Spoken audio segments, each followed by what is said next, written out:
सांगली बाजार समिती त्रिभाजनाविरोधात महाविकास आघाडीचे संचालक न्यायालयात जाणार. राज्य शासनाविरोधात न्यायालयात लढा देण्याचा निर्धार. सभापती आनंदराव नलवडे भाजपाने जिल्हा परिषदेतील सत्ता गेल्याने राजकीय द्वेषापोटी सूड उगवल्याचा केला आरोप. सांगली कृषी उत्पन्न बाजार समितीच्या त्रिभाजनाचा निर्णय अखेर शासनाने अंमलात आणलेला आहे. यापूर्वी मुख्यमंत्री बाजार समिती योजनेअंतर्गत या प्रस्तावाला तत्वतः मंजुरी देण्यात आली होती. त्यानंतर सांगली बाजार समितीच्या त्रिभाजनाची अधिकृत अधिसूचना जारी केली. सांगली, जत आणि कवठेमहांकाळ अशा स्वतंत्र कृषी उत्पन्न बाजार समित्यांची स्थापना करण्यात आली. बाजार समितीच्या या त्रिभाजना विरोधात आता सत्ताधारी महाविकास आघाडीचे संचालक आक्रमक झाले आहेत. या निर्णयाचा जाहीरपणे निषेध करत या निर्णयाला न्यायालयात आव्हान देणार असल्याचं संचालक मंडळाने आज जाहीर केलेलं आहे. केवळ राजकीय प्रेमापोटी जिल्हा परिषद सत्ता गेल्याचा डाव ठेवून कृषी उत्पन्न बाजार समितीत असलेल्या महाविकास आघाडीच्या सत्तेवर सोडवण्याचा आरोप यावेळेस करण्यात आला.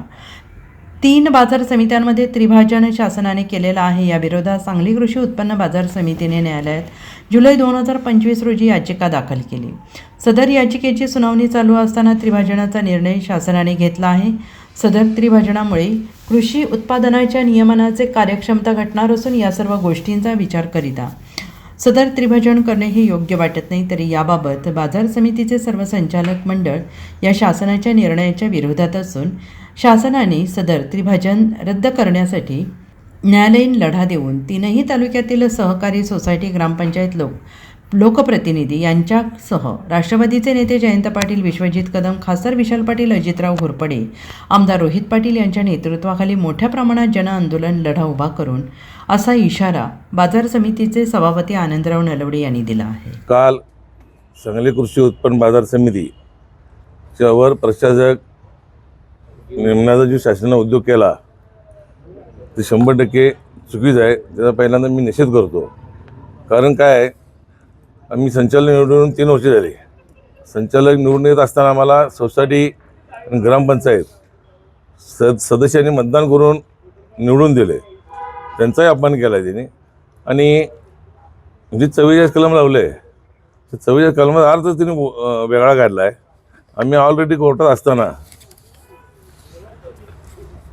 त्याचाही त्यांनी विचार केलेला नाही आणि स्टे दिला नाही म्हणून आम्ही प्रशासक नेमते विभाजन करतो आहे. त्रिभाजन पण नाही केलं, विभाजन केलं आहे.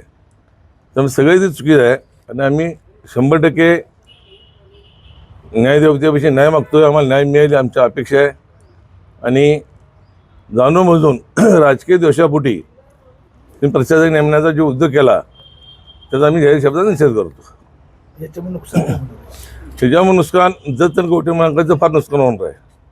एक तर ते वसंतदादांनी ज्या मार्केट कमिटी स्थापन केली त्याला दोन्ही तालुके दुष्काळ आहेत आणि त्यांना सोबत सांगलीवर घेऊन जायचं ह्या दृष्टिकोनातून केलेलं होतं.